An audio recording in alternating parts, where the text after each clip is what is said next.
para no abusar, no seguir abusando del micrófono, saber si ya inició los trámites de su jubilación y más o menos el estimado de la pensión que va a recibir. Gracias. Bueno, ya empecé a explorarlo.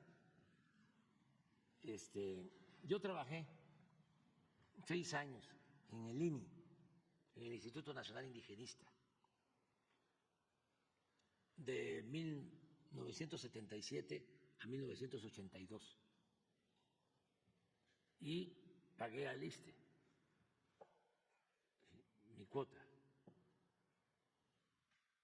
Era yo de director del INI y tengo mis comprobantes.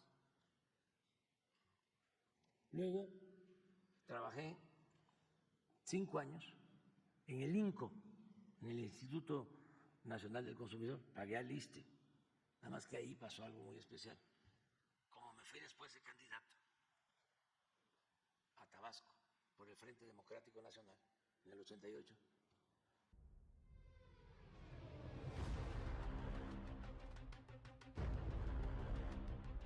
Buenos días. Ánimo.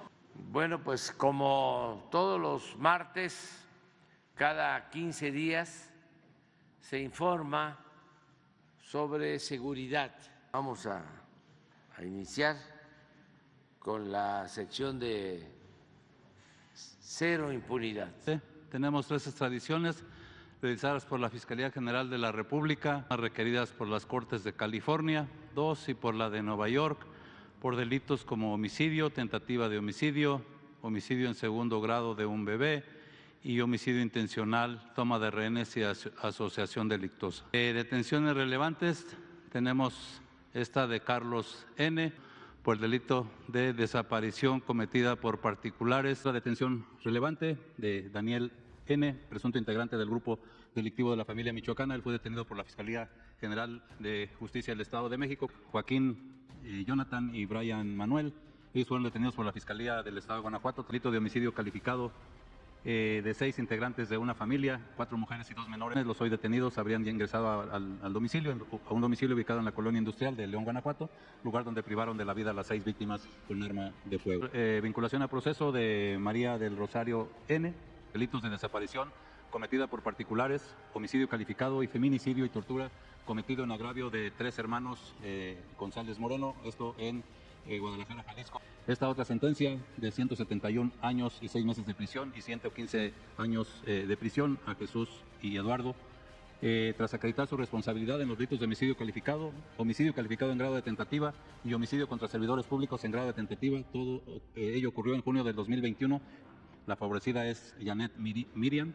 Ella es investigada por su supuesta participación en los delitos de peculado y delincuencia organizada y por el desvío de 5,112 millones de pesos. Ella trabajaba en PIRS. El juez que favorece es Gregorio Salazar Hernández. Dejó sin efectos la prisión preventiva justificada que había contra Janet Miriam. Señor presidente, continuando con el informe de seguridad conjunto, el informe corresponde del 11 al 24 de junio, una vez que terminamos la tarea de garantizar la seguridad durante el proceso electoral, se restablecieron los efectivos para poder cubrir las misiones que se tienen asignadas. En total tenemos ya en el periodo 221.106 elementos de Guardia Nacional y de Fuerzas Armadas atendiendo estas misiones, siendo la Guardia Nacional la fuerza que tiene mayor número de efectivos desplegados en el territorio nacional. 291 armas aseguradas, granadas, 8 granadas en el periodo, cartuchos, 45.999 cartuchos asegurados en este periodo, 446 detenidos de las diferentes organizaciones criminales. En fentanilo, en este periodo del 11 al 24 de junio se aseguraron 8 kilogramos de fentanilo. En metanfetaminas, 19.101.8 kilogramos de metanfetaminas. Cocaína, en el periodo, 4.450.7 kilogramos de cocaína. Y en marihuana, 427.7 kilogramos. Por instrucción del presidente Andrés Manuel López Obrador, hablaremos hoy sobre los homicidios de políticos, candidatos y aspirantes a cargos de elección popular que lamentablemente han tenido lugar en la historia contemporánea de nuestro país.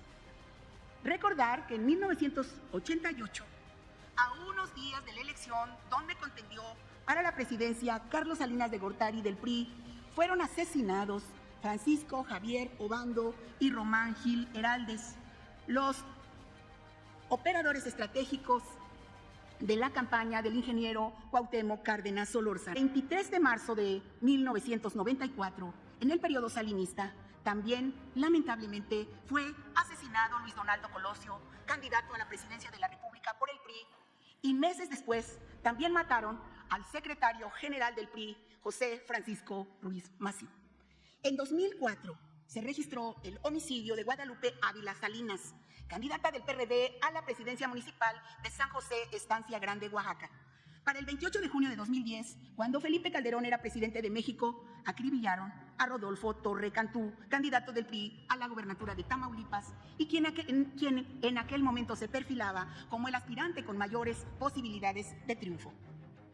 También en 2012, el alcalde electo de Matehuala, San Luis Potosí, el priista Edgar Morales Pérez, fue ejecutado, igual que Margarito Genchi Casiano, candidato a diputado local por el PRD.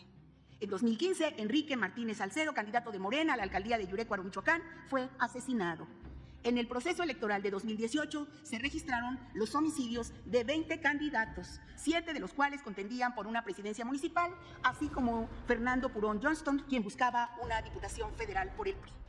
Durante el proceso que acabamos de vivir, este 2024, en el que participaron más de 70,000 candidatos y candidatas, las agresiones se centraron en aspirantes locales, entre ellos suplentes a una regiduría o sindicatura, así como a presidencias municipales.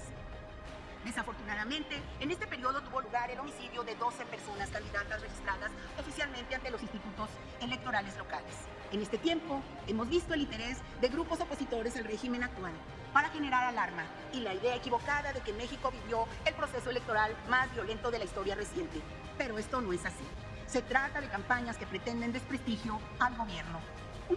Bueno, pues ayer la nota mundial fue la liberación de Julian Assange. Es que se supo, bueno, pues usted subió un mensaje a la red social X. Me gustaría aprovechar la conferencia justamente para que usted abundara sobre esta liberación de Julian Assange, fundador de Wikileaks, luego de que, bueno, pues llegó a un acuerdo con el gobierno de los Estados Unidos. Los presidentes de Estados Unidos pueden dar libertad a personas antes de salir.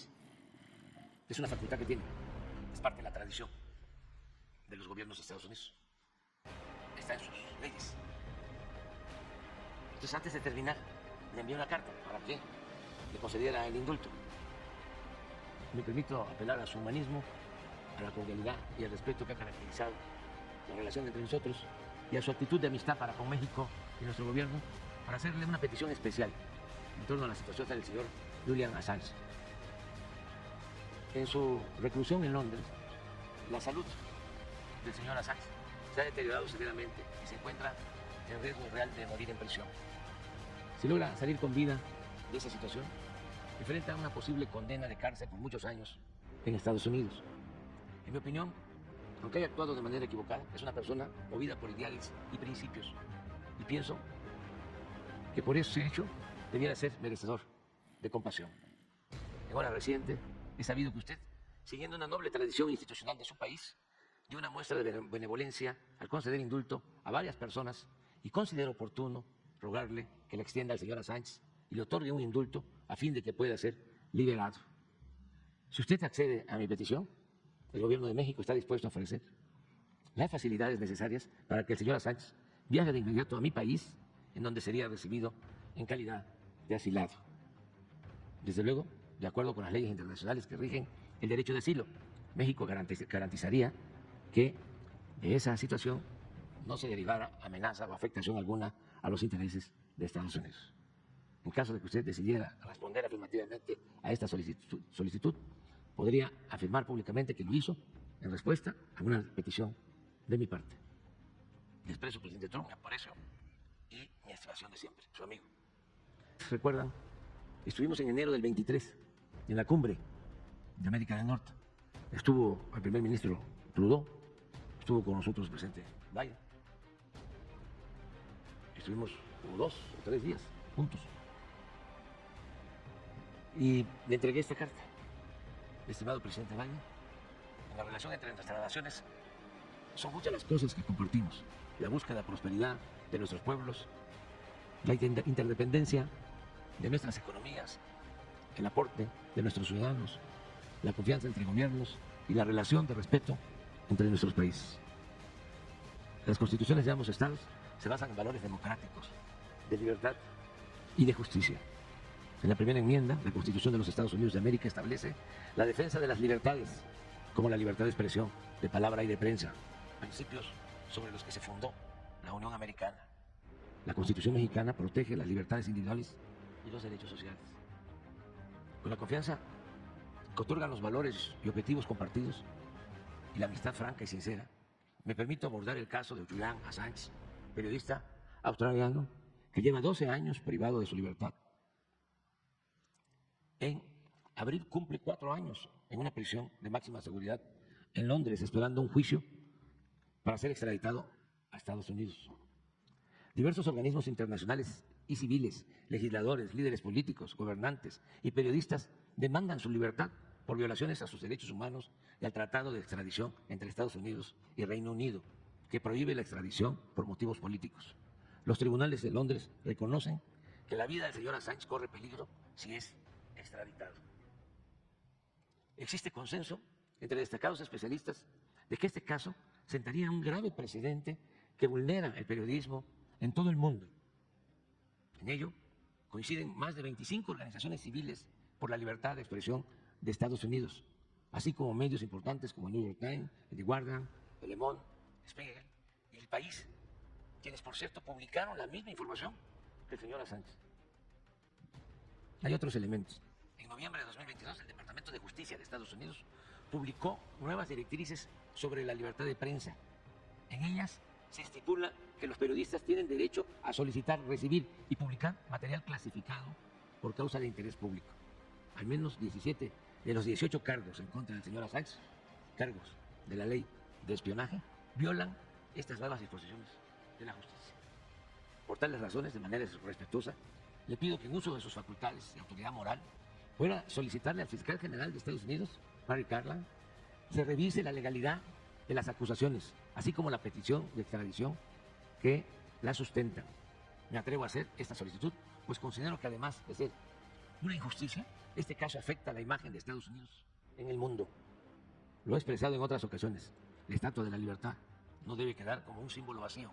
Además, usted, presidente Biden, es un hombre con convicciones y es notorio que coincide con el pensamiento de mi paisano y maestro en filosofía y cultura, el gran poeta Carlos Pellicer, que desde 1930 sostenía: el anhelo de la libertad es el más grande fruto que ha cuajado el corazón humano, porque solo siendo libres, porque solo no siendo esclavos, podemos no odiar, no tener rencores y hacer de nuestra vida sin rencor y sin odio el acto de justicia que Dios nos ha ordenado. Para ser justos es necesario ser libres. Los sentimientos de justicia son hijos de la libertad, pues nunca siendo esclavos podemos ser justos. Ampliar cómo es el acuerdo para que Suiza represente a México en este conflicto con Ecuador. Entiendo que hubo la firma de un convenio. Si nos lo pudieran ampliar para que represente los intereses de México. Bueno, básicamente es que se cuiden los bienes de México, que se cuide la embajada, para que no sufra ningún daño. En eso estriba el acuerdo. Para el gobierno de México, para el jefe del Estado mexicano, la pena más adecuada, la condena más adecuada que debería de recibir García Luna, tomando en cuenta de que el exsecretario de Seguridad Pública de México fue declarado culpable de todos los cargos que se le acusaron por proteger al cártel de Sinaloa utilizando su cargo como secretario. La penalidad que se contempla ya en Estados Unidos, de acuerdo con su ordenamiento legal penal, va de 20 años a cadena perpetua. Para el gobierno de México, para el jefe del Estado mexicano, ¿cuál sería la pena adecuada, la condena en años y días y meses que se debería dictar en contra de García Luna? Fue un asunto muy grave porque en ese gobierno, encabezado por Felipe Calderón, que inicia con un fraude electoral, pues las organizaciones criminales, el narcotráfico, se infiltró en el gobierno. En los hechos prevaleció un narcogobierno. Y hay las pruebas suficientes, porque no solo son las acusaciones, sino es la acumulación de dinero. No puede ser posible que una gente que empieza de informante, joven, en el sistema de espionaje mexicano, porque no estamos hablando de un heredero de fortuna familiar, Estamos hablando de una persona que seguramente con el esfuerzo de sus padres termina una carrera.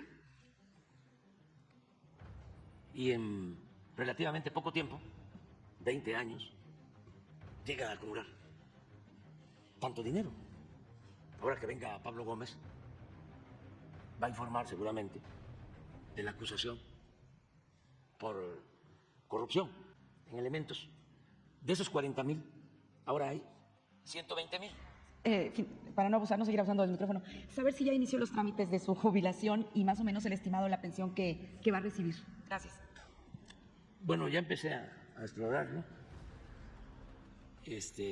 Yo trabajé 6 años en el INI, en el Instituto Nacional Indigenista, de 1977 a 1982. Y pagué al ISSSTE mi cuota. Era yo el director del INI y tengo mis comprobantes. Luego trabajé 5 años en el INCO, en el Instituto Nacional del Consumidor, pagué al ISSSTE. Nada más que ahí pasó algo muy especial. Como me fui después de candidato a Tabasco por el Frente Democrático Nacional en el 88, desapareció mi expediente. Entonces tuve que hacer un trámite especial en el ISSSTE para que me reconocieran el tiempo. Entonces ahí van como 10. Luego fui 5 años jefe de gobierno.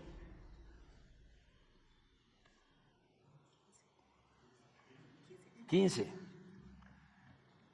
Y ahora ya llevo 5, son 20. Entonces, por ese tiempo y por la edad, ya tengo derecho a recibir una pensión del ISSSTE. Pero va a ser como de 25, 30 mil pesos mensuales. Yo tengo otros ingresos porque recibo recursos por los libros. Eso me apoya. Eso lo tiene Beatriz. Ella es la que maneja esos ingresos. Y también los sueldos. Desde siempre. Entonces, considero que con la pensión me va a alcanzar para vivir en Palenque, no se gasta mucho, es barata la vida y voy a estar solo. En el caso de Beatriz, ella sigue trabajando, es investigadora,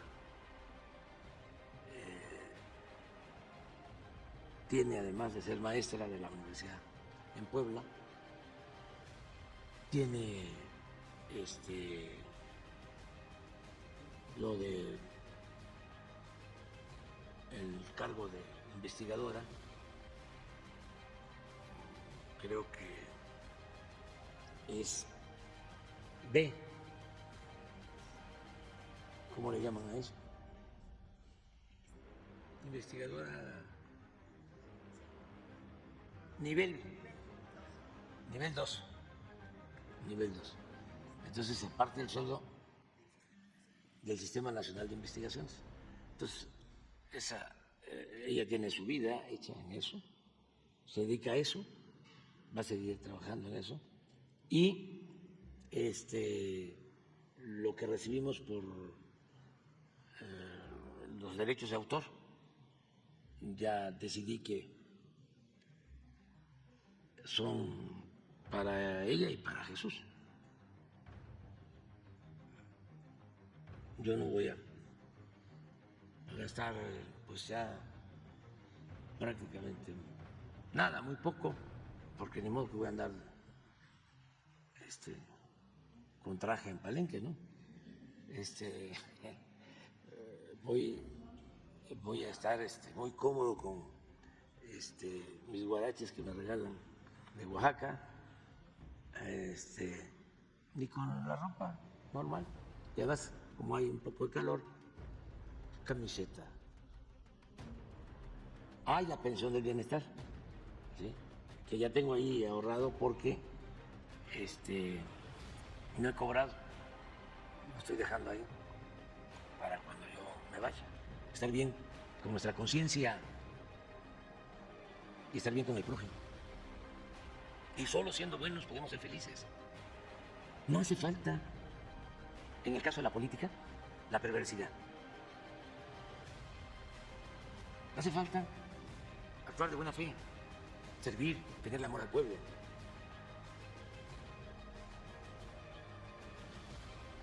No estar tramando, porque el perverso no piensa, trama.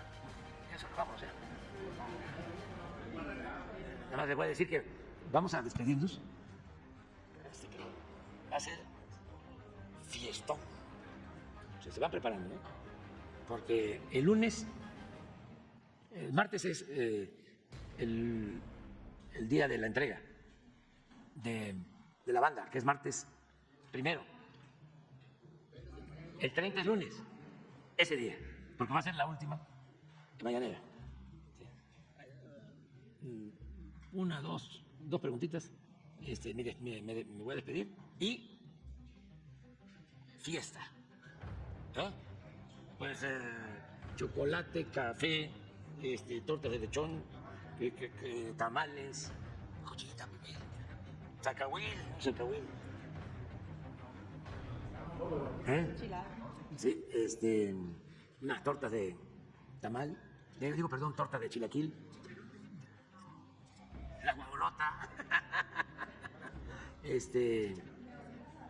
sí, de todo, picadas también para Veracruz, ¿cómo se llama? Los que hacen de haba. Tlacoyos. Ah, sí, también. Unas layudas con asiento, ¿no? Para que amarre bien.